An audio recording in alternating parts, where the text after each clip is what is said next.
on the downswing. Now, the cool thing about this, and I think why this is important to look at, and John, why don't we go to the graphs now that we've talked about the video? Sure.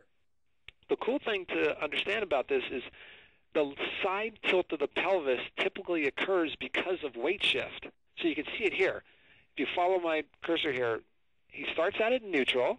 As he takes a backswing, there is right hip gets high, and then as he takes a downswing, it reverses and goes about the same height up here as it did down here, above this black horizontal line. So right hip goes high on the backswing, left hip goes high on the downswing, and that's pretty good normal curvature. The cool thing about this is you got to remember on the K-vest, we're looking at 3 degrees of freedom. We can only see rotation, side bend, and bend. But if you understand normal mechanics, we can infer a lot from this. In other words, if you don't see a normal side bend from right side bend to left side bend on the downswing, a lot of times it's because the player didn't weight shift. That weight shift or that motion towards the target is usually what helps trigger side bend.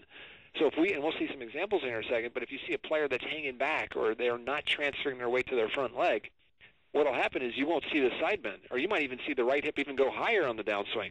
That's a key indicator that the player is not weight shifting properly. I know you can't measure weight shift on here, but you can infer a ton if you understand normal mechanics of side bend.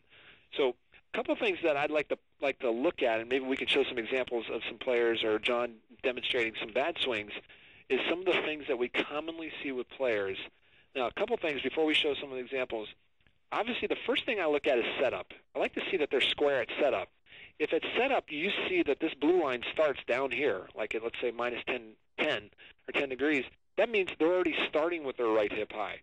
That can lead to all kinds of problems. I do not like allowing my players to start with their right hip high. If the right hip is excessively high at the start, it's actually hard for them to stabilize rotation, and you'll get more lateral motion. In other words, players tend to do something we call sway, which is they will drift away from the target on the backswing. A lot of time, that's